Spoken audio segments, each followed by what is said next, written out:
Bismillahirrahmanirrahim. Assalamualaikum warahmatullahi wabarakatuh. Alhamdulillah, alhamdulillahilladzi khalaqal mauta wal hayata liyabluwana ayyuna ahsanu amala. Asyhadu an la ilaha illallah wahdahu la syarika lah wa asyhadu anna Muhammadan abduhu wa rasuluh. Allahumma salli wa sallim wa barik ala sayyidina wa maulana wa habibina wa qurrati a'yunina Muhammad wa ala alihi wa sahbihi wa man tabi'ahum bi ihsanin ila yaumil ma'ad. Subhanaka la ilma lana illa ma 'allamtana innaka antal alimul hakim. Rabbi shrah li sadri wa yassir li amri wahlul 'uqdatam min lisani yafqahu qawli. Ma ba'd. Para pemirsa jamaah Masjid Jenderal Besar Sudirman rahimakumullah, alhamdulillah tsumma alhamdulillah kita semua masih bisa bersilaturahim, berjumpa kembali walaupun lewat jalur maya. Semoga silaturahim ini akan dikekalkan oleh Allah dan kita semua akan dipertemukan kembali di surganya Allah. Amin Allahumma amin. Para pemirsa jamaah Masjid Besar Jenderal Sudirman rahimakumullah, sebagaimana pada episode yang terdahulu saya sudah sampaikan tentang kewajiban kita untuk mengeluarkan zakat fitrah kepada semua umat Islam yang sudah memenuhi persyaratan, yaitu dia sudah akil baligh, sudah mukallaf dan memiliki kemampuan yang lebih dari apa yang dia makan, maka kewajiban dia untuk mengeluarkan zakat fitrah di bulan suci Ramadan ini. Adapun waktunya bisa dimulai sejak dari awal bulan suci Ramadan, boleh sampai terakhir sebelum para umat Islam berangkat menunaikan salat ibadah salat Idul Fitri. Para pemirsa jamaah Masjid Jenderal Besar Sudirman rahimakumullah, mengapa Allah mewajibkan kita untuk memberikan zakat, mengeluarkan zakat fitrah? Banyak hal hikmah yang yang bisa kita ambil. Di antaranya sebagaimana Allah berfirman dalam surat At-Taubah ayat 103. A'udzubillahi minasyaitonir rajim. Bismillahirrahmanirrahim. Khudh min amwalihim shadaqatan tutahhiruhum wa tuzakkihim biha wa shalli 'alaihim inna salataka sakanun lahum wallahu samii'un 'alim. Dalam At-Taubah 103. Allah mengingatkan kepada kita, mengapa Allah mementingkan kita untuk menunaikan zakat fitrah, mengeluarkan zakat fitrah. Tiada lain, karena fungsinya luar biasa dari zakat fitrah, utamanya pada masa-masa kini, pada masa kita di zaman pandemi ini. Maka tuntunan ibadah sosial kita, kesalehan ijtimaiyah kita, bukan fardiyah, tapi kesalehan sosial kita itu lebih dituntut oleh Allah. Jangan kita hanya beribadah soleh secara personal, jangan hanya kita soleh secara individual.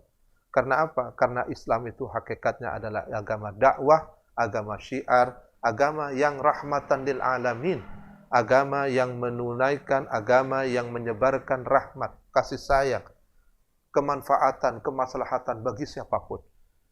Nilai dari kemusliman seseorang ditentukan dari nilai kemanfaatannya. Khairun nas anfa'uhum linnas. Orang itu semakin besar nilai manfaatnya, maka semakin hebat orang itu indallah dan juga otomatis indannas. Para pemirsa jamaah Masjid Jenderal Besar Sudirman rahimakumullah, salah satu di antara beberapa hikmah dari dikeluarkannya zakat fitrah, kenapa kita diwajibkan itu adalah tutahhiruhum, untuk membersihkan segala sesuatu kotoran yang ada pada diri kita. Ibarat sepeda motor atau ibarat kendaraan kita, kita harus membersihkan, baik itu yang bersifat zahiriyah, ataupun yang bersifat batiniyah. Kenapa? Karena di dalam setiap harta kekayaan yang ada dalam diri kita itu pasti ada hak orang lain yang melekat dan ikut pada diri kita. Walaupun kita cara memperbolehkannya zakat itu dengan cara yang benar, apalagi kita tidak tahu kalau kita memperolehnya dengan cara yang tidak benar atau syubhat dan lain sebagainya. Naudzubillah. Tapi kewajiban kita untuk mengantisipasi semua itu, untuk tutahhirun, untuk tadhir, untuk membersihkan dari hak-hak orang lain yang katut yang masuk di dalam harta kekayaan kita itu, maka kita wajibkan untuk zakat. Dalam konteks ini ada zakatul fitrah. Ya, kalau kita memiliki kelebihan harta kekayaan, maka ada zakatul mal. Ya, kita memiliki harta kekayaan, kita memiliki simpanan emas yang melebihi dari kebutuhan kita sehari-hari, maka di situ pasti ada hak orang lain yang harus kita keluarkan. Ya, kalau sudah sampai kepada nisabnya dan sampai kepada haul masa berlakunya 1 tahun dan sampai kepada nisabnya, maka kewajiban kita untuk mengeluarkan. Kenapa? Karena di situ ada hak orang lain yang katut kepada kita. Kenapa kalau ada hak orang lain yang katut masuk dalam rumah tangga kita, maka otomatis harta itu tidak akan membawa ketenangan. Ya, harta itu akan tidak membawa ketenangan kepada pemiliknya. Ini menjadi salah satu ciri. Kalau kita sudah merasa rumah tangga kita sudah merasa tidak nyaman kita lagi, dalam beribadah kita menjadi tidak sakinah, kita tidak lagi menjadi istiqomah dalam menjalankan ibadah, atau keluarga kita itu bermasalah tidak selesai-selesai, anak kita ada masalah, istri kita, keluarga kita, suami kita bermasalah, itu satu indikator. Itu sudah menjadi salah satu indikator bahwa ada sesuatu yang perlu kita bersihkan. Ibarat kendaraan, kalau sudah mulai kotor pasti ngadat jalannya. Ini kita harus peka. Harus peka, jangan sampai kendaraan ini mogok. Ya, jangan sampai kendaraan ini mogok, kita harus peka.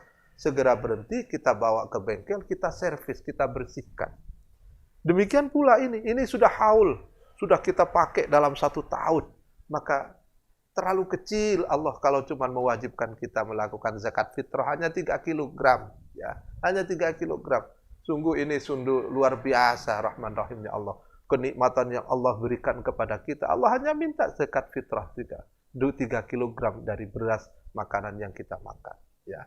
Ini sangat tidak seberapa, sangat-sangat amat kecil dengan kenikmatan yang Allah berikan kepada kita. Nah, sementara faidah hikmah dari zakat fitrah itu bisa tutahhirun, tadhir, membersihkan kotoran, wa tuzakkihim, dan juga menyucikan. Tadi menyucikan dan membersihkan, tazkiyatun nafs. Kalau ibarat tadi kendaraan kita sudah pakai lama, maka otomatis kotoran-kotoran itu sudah melekat dan itu akan mengganggu jalannya kendaraan itu. Itu harus segera dibersihkan dan disucikan. Agar apa? Jalan kendaraan itu menjadi lancar kembali. Apa indikatornya? Indikatornya adalah semakin kita dekat bertakarrub kepada Allah, semakin kita taat kita kepada Allah, ibadah kita semakin meningkat, maka itu menjadi indikator bahwa harta yang dibawa kepada kita itu, harta yang kita peroleh dan kita bawa ke dalam rumah tangga kita itu berarti sudah bersih dari hak-hak orang lain. Tetapi sebaliknya, kalau ternyata habis kita mendapatkan rezeki apapun, lewat jalan apapun, entah itu dari gaji, karena kita itu pegawai negeri ataupun pegawai swasta, atau kita berdagang, kita mendapatkan penghasilan, benefit, keuntungan dari berdagang, atau kita melakukan apa saja sehingga kita mendapatkan keuntungan dan keuntungan itu kita bawa ke dalam rumah kita.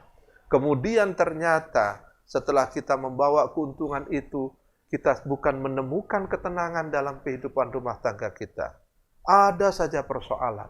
Entah persoalan anak kita, persoalan suami kita, istri kita, atau siapapun dalam rumah tangga kita. Kita semakin, dan tidak itu saja, kita semakin malas untuk beribadah kepada Allah.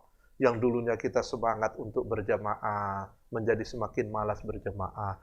Yang dulunya kita itu rajin sholat malam, tahajud, qiyamul lail, semakin malas lagi. Itu adalah indikator.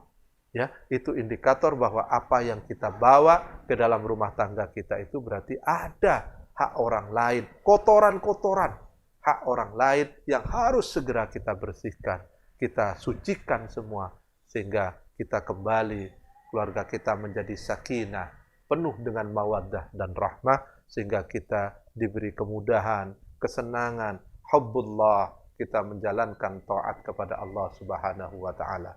Terutama di bulan suci Ramadan ini adalah kesempatan yang luar biasa yang Allah berikan. Ingat, apapun yang kita lakukan bagi lis-shaimi ibadatun. Hatta naumuhu ibadah, ya. Semua yang dilakukan oleh orang yang berpuasa di bulan suci Ramadan itu dianggap ibadah, ya, dianggap ibadah, dan pahala yang Allah berikan kepada kita di bulan suci Ramadan dilipat gandakan dibanding di bulan suci Ramadan. Dan tidak itu saja, Allah mengikat para setan yang selama ini mengganggu kita, ya. Allah mengikat setan-setan itu, dan pintu neraka semua ditutup, yang dibuka hanya pintu surga. Ini luar biasa, kesempatan yang sangat luar biasa yang Allah berikan kepada kita. Oleh karena itu, para pemirsa jamaah Masjid Jenderal Besar Sudirman rahimakumullah, ayo kita manfaatkan datangnya bulan suci Ramadan ini, terutama di masa yang masih kita kesulitan tidak seperti biasanya di masa pandemik yang belum terbebaskan ini. Ayo kita tingkatkan amal ibadah sosial kita dengan melaksanakan semua perintah ajaran, terutama ibadah zakat ini. Dengan demikian kita berharap kita akan seperti yang Allah janjikan kepada kita menjadi la'allakum tattaqun, akan keluar dari bulan suci Ramadan ini ibarat kawaladatna ummana, seperti kita dilahirkan kembali fitrah suci, seperti halnya kita dilahirkan dari ibu-ibu kita. Demikian, semoga ada manfaatnya. Mohon wal afwu minkum. Ihdinas syiratal mustaqim. Wassalamualaikum warahmatullahi wabarakatuh.